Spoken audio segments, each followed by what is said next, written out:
So it being National Preparedness Month, I think it's a good time to talk about some reasons why you should have a prepper notebook and what should go in it. Let's check out mine.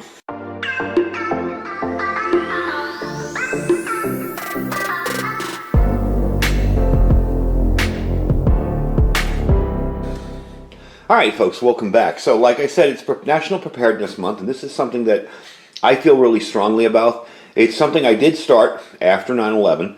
I started to find a lot of interesting information in articles online, and I have a 3-ring, hole punch thing where you put the two papers in and you punch it. I started to put it in a binder. And slowly, that binder filled up, and I had a second, and I also have a third, which I didn't bring out here. But all that information started to build up. So as preppers, we value information. We read articles, we listen to podcasts, watch videos, and we create a whole lot of lists, okay? So all that information you gather is pretty useful, but where do you store it? Many preppers I have run into over the years have so much information they don't know where anything is or where to keep it safe. Some of them will even store it on their phone or their hard drive or whatever. Then you got to wonder what happens when there's no power or those things fail or flat out computer just goes, haywire and you lose your hard drive. That's why it's important to have a hard copy in one central location where you record all of your plans, thoughts, and checklists, and possibly information on how to use things in your own home. So a prepper journal or a prepper notebook is something you should definitely add to your preps right away. It could be as simple as going out and buying a notebook and writing in information in it, or it could be as complex as what I do here. I have that 3-ring hole punch that I inherited from somewhere, some campaign we were running or something, I don't know. And I use it when I run across a good article or when I write out some plans or something, and I pop the holes in it and stick it in my binders. Now, as you can tell, they're both pretty darn full, and I've even separated them out in sections. One of them I actually got from my CERT class, this one here, and I started filling it up with CERT information that I got from the class, and then I added a new section of my own personal plans where I'd bug out, location of things, how to start things. As preppers, we kind of have to come to the realization that we might not make it. Maybe your spouse or loved ones or kids or whatever will be left behind to take care of what's going on in your home after you're gone. You may not be home. You may be at work. Let's face it, disasters and things like that happen, 90% when nobody's home, or you're at work.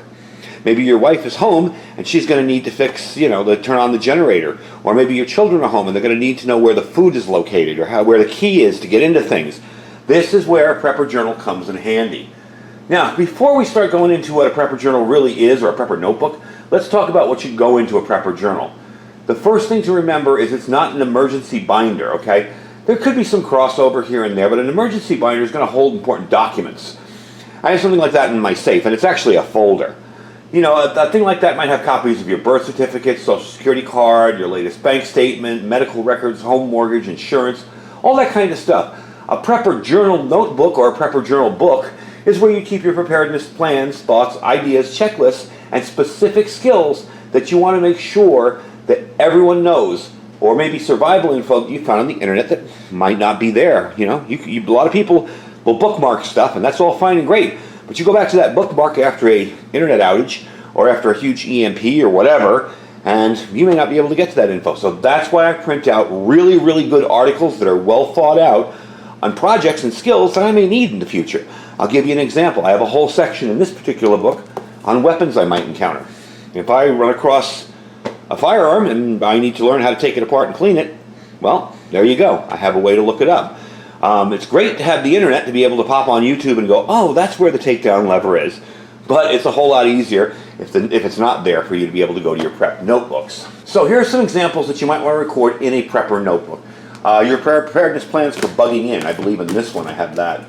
Your preparedness plans for bugging out. Various routes you'll take to your bug out location. I always tell people to have at least 2 or 3 routes to their location because some may be shut down. Bug out bag contents, maybe a checklist. I don't have that, but I have one of those memories where if I put it in somewhere, I remember what's in there. So every once in a while, I'll run across something cool and go, where did this come from? That's cool. But for the most part, I go through my bug out bags pretty often. But it is handy to put a list in there, maybe dates, of when you want to start rotating that stuff. Maybe coordinates to a cache you have buried somewhere. Important activities on prepping and survival, or articles I should say, not activities. I'll give you an example. I've got food here. Okay, here are some ideas, as you can see here. Okay, storage life of dry foods. Let me bring that up front to you. Okay, there you go. Okay, so that'll tell you how long food will store for, and this is all information that maybe later on won't be available online. Vegetable protein type stuff, information on how to prepare it, different ways of water purification. And again, I'm not printing any of this and reusing it. I'm printing it and saving it for my own personal use. So you don't have to worry about doing that. It's not like you're breaking some kind of copyright rule by printing up stuff and saving it for further information later on down the line. All right, so maybe you want to put in pictures and information about the most common plants in your area that you can eat. Maybe you want to put in frequencies to your first responders or local ham radio stuff. I did have to recently update it back here. In the back of this binder, I have information on, I'll show you this one really quick. This started off as my CERT binder with all my CERT things and CERT training. And then inside here, I have personal notes and information back here on, oh no, that's still CERT, there we go. Personal information and stuff back there on things I need maybe for locations of items or stuff like that. So, maybe medical information for your family members. You may not be able to, like I said, you may not be there, but having a book and being able to tell somebody, look, my daughter's allergic to a bunch of things, please go into that binder on top of my shelf. That black one up there, go in there and read it and you'll find out where it is. So that's very important. Maybe a list of bank accounts or credit card information. Again, that's where it's kind of a crossover between an emergency binder and a prepper notebook, or maybe an emergency binder. It's kind of a crossover there. But things like that are important. Important phone numbers. Location of water sources. That's in this one here. A lot of scouting out and looking around in the area here. You'd be surprised at where there's water where you wouldn't think in the desert. So really that's just a sample of what you can put in a prepper notebook. I'm going to give you some reasons why you should have a prepper notebook. And then we'll wrap up the video because I don't want to keep you guys busy all day today. The first one is you have a central location for all your plans. I know that in worst case scenario, I can grab this book and bug out, and I can turn to, here's a good one, Legal Issues of Preparedness. I can turn to this section back here. Let's see. This is all nuclear prep, okay? Using potassium iodide after a nuclear incident. You know, I can go through this thing and I can find all these interesting articles on how to build shelters. Remember I was talking about frequencies? Well, here we go. Here's a whole bunch of frequencies of Armed Forces Radio and Television, Voice of America, and these are all fairly recent. Here's a whole bunch of shortwave stuff on there. As far as ham stuff, I kind of have that stuff stuck in my head, so I don't really put it in there because I know where the nets are and what time they are for the most part, and really I can scan the ham bands fairly easily. So you have one central location for all your plans, okay? In an emergency, your plans are great. You may have awesome plans, but if they're not written down somewhere, you might forget them. Sometimes too, when you're writing down plans, or when you're typing up plans, in my case, when you go back and read it, you're like, why was I thinking that? That idea is stupid. What about this, you know? So it helps you kind of go through your plans as you read them, as you print them out, as you look at them, or even as you write them out, and kind of think more logically and rationally after, you know. You can also make sure that your plans don't have any mistakes in them. Sometimes I've typed something out, you know, like, here's the best route I take to my, you know, a bug out location. And then I looked at it and said, oh, wait a minute, I can't go that way because of this. Once you look at it, once you write it down, it's like, oops, yeah, that wouldn't work. I also find that writing things down or typing them out, and in this day and age we're always on our computers, typing them out kind of gives you a better idea to remember it. Like if I type something out or if I write it down, I will remember it a whole lot better than if I just print something off and stick it in a binder. Now yeah, I got a lot of stuff in there that's printed off and stuck in the binder. This one as well. But it does give you a little bit of upper hand there for remembering things where you can just rattle off stuff off the top of your head. Also too, when you have your plans on paper, if you have a trusted friend, maybe somebody in your mutual aid group, maybe somebody in your search and rescue group, they can go over some of the stuff and say, you know what, as a second person looking at this, have you thought about that? And then you may redo your whole plans all over again. It's very, very handy to have a second set of eyes look at your plans. Even a loved one, anybody, you know, have them look over and see, well, that makes sense, or maybe that won't. All right, so the second reason, most important here, you don't want to forget any important information. Having it written down in a prepper notebook or printed out will give you the information when you need it. In a crisis situation, You're not going to remember certain ham frequencies or directions to a location. You're going to be busy taking care of things immediately in front of you. But with a book here, all you got to do is open it up and you can sit there and read what you need to read. Now that doesn't mean don't buy preparedness books. By all means, buy preparedness books. These live on my shelf in my storeroom with a slew of preparedness books. So by all means, get those too. But having this as your own personal journal is very, very handy. Now, you can easily revisit your plans with these too. That's another neat thing. So, things change. You may move. You may have another child. You may end up being in another country. Your plans may change over time. So, if your plans change, you can go back, look at your binder and go, oh, that's right, I don't live in the desert anymore. Now I'm in Florida. What am I going to do? And you can revisit those plans and re-up them, reprint them, retype them out, or rewrite them out, any way you want to do. Gives you a very easy place to go. Always check your plans and look at them. Another very important thing is you have a very valuable resource if you bug out. Let's face it, there are going to be times, as much as I don't like to preach bug out preparedness, where you bug out for everything, there are going to be times where you may need to leave your home. And let me tell you something. These two binders, plus the other one that's up there, are going with me no matter what. They don't take up much space. I can toss them on top of a pack or a bag or whatever, cram them in the back seat of the car if I have to. But they're going with me because they have a lot of valuable information in them. So you always have a valuable resource if you bug out. All right? And even if you just have a notebook of your plans in your bug out bag, that could be very valuable as well. Some of the things that I've actually typed out in this first one here are my experiences during emergencies. Granted, they were small ones, maybe long-term power outages or floods, or maybe when my roof leaked, but I type them up and I remember what went on. I remember some of the processes I had to do, like dealing with my insurance company after that flood, and I have them in there. I have them printed up. So you always have a valuable resource if you bug out. It's always going to be written down and invaluable to you to recall during a bug out. Now lastly, we talked about the most important thing of all. I know a lot of people don't like to talk about it, but you may not make it. You may not survive. If you don't survive, let's say you're at work and your family's at home and your work is where the disaster happened and you don't make it. Well, how are you going to manage to tell your family, your friends, whatever, how to do stuff in your house? I guarantee you right now, if I walked somebody into my storeroom here and I said, hey, you know what? Turn on that solar power backup system I have. They would look at me like I had 8 heads. Well, I don't know how to do it. Now, honestly, it's as easy as flipping one switch on the inverter. But they don't know that, all right? How do you start the generator? Is the fuel cut off? Is the fuel pumped in there? Is the electric start? Do you have to pull it? That kind of information. And when I got my generator, I actually took the manual and put it in this book in the back. So it's right there in the back, and it's labeled Generator Restarting and Maintenance.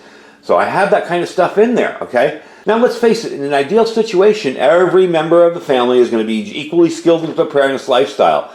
But many times that isn't the case, Many men and women are solo preppers. Their family might show up one day and not be on board with prepping, and they may need the items. So a prep journal will be an awesome resource for your family to have in a crisis situation should you not be there. You may just be late from work. You may take 2 days to get home from work. We're coming up on the anniversary of 9/11. Think about people that work downtown in the World Trade Center and lived up on 115th Street. They had a long walk home. Those of you from New York City might know that. Though the rest of you are like, well, how long is that? It wasn't like the subways were running or anything was normal that day. So you may have a long, long walk home. And you may be sitting there home, and even if you're younger guys living with your girlfriends and stuff, you may have a long walk home, and they may be sitting there hungry, thirsty, unable to get the heat on, unable to do stuff while you're trying to get your butt home. So it's definitely handy to have that. And I always tell people in disasters and emergencies, send texts. They may take days to get through, but they'll get through. That was another thing that was proved very much so on 9/11, even though we didn't text as much back then in 2001. Text messages made it through. Maybe they were a day or two late, but they always get through because they have that retry where they keep retrying to send. So always have something like that. It's very easy to fire off a text at the start of an emergency saying, hey, I'm stuck here. I may not be home for days. I'm okay. I'll try and update you on my situation. If you need to start the generator, if you need to cook the food, this is here. Do this first. Make sure you shut off the gas. Emergency instructions, and that's what this book is heavy on here, are definitely important in a prepper journal. All right, folks, so there's some basic reasons on why you should start a prepper notebook or a journal and what should go in it. Now, another last thing I'm going to mention is I got some blank pages in here. All the way in the back, I have blank pages, and those are for notes. I'm not going to want to fumble around, look for a pen, look for paper, all that. I want to go and write down my experiences as things are happening. Maybe they'll help me in the future. Maybe it's nothing more than a day of no power. But I can sit there and go, you know what, this didn't work well, or this worked great, or you know what, this worked good, but I want to implement a new way this way. And I can write that stuff in there, and later on, work on my plans, make them a little bit better, and implement them and put them in there in stone, you know, so I have it set, ready to read. Anyway, folks, those are some ideas on why you should start a prepper journal or a prepper notebook, even a prepper binder like I have here, where I have some handwritten notes, mostly printed up stuff, some articles that I ran across that are excellent ideas. I think I have an article here, and the thing I love to tell people is this: how to make a pair of sandals out of rubber tires. Yeah, we may never get that bad in the world, but if it does get that bad, I got something on my feet, all right? So silly things like that will come in handy. Ham radio stuff. Are you a ham? Are you always remembering new things and forgetting old stuff? You know, maybe you want the formulas written down somewhere so you can remember how to make yourself a wire antenna that will be resonant on a certain frequency. That's where all this stuff goes into. Anyway, folks, thank you for watching. I hope I didn't bore you too much today. It wasn't very much action on screen. It was more talking and telling you what this is all about. And I hope you guys enjoyed the video. Don't forget to check out all our links down below. We have our Amazon affiliate store. Most of the gear that I use, I try to put in the Amazon affiliate store so you guys can check it out. Below that, we have our freeze-dried wholesaler link. We have another video coming up that's going to be a bit of a contest or a giveaway. It's going to be desserts. And I'm going to show you how to hydrate most of the popular desserts from freeze-dried wholesalers using a rice cooker to steam. And we're going to be giving away some of that stuff as well later on. Now, the contest will only be open to people in the United States because we're actually shipping product to you. All right, we're going to be shipping out stuff to you. So he can't ship the stuff across certain borders because of certain restrictions with desserts. But that's coming up soon too, so don't forget to check that out. Below that is our My Patriot Supply link. I got an awesome deal on there for you. We have our 4-week kit, which is a really good deal, on sale, and we also have our 3-month kit on there. This is only at my site for $250 off for a 3-month kit. That's preparewithiridium.com, preparewithiridium.com. Very good deals to be had on that site this month. So if you haven't taken advantage of it yet, you might want to check it out. I got a lot of new people that have been taking advantage of it so far, and we're only in, what, the 10th? So definitely check them out. And below that is our Thrive Life freeze-dried food store. Do check them out if you're interested in some really high-quality freeze-dried food. I thank you for watching, folks. Make sure you get yourself a prepper notebook. Stay safe and stay prepared.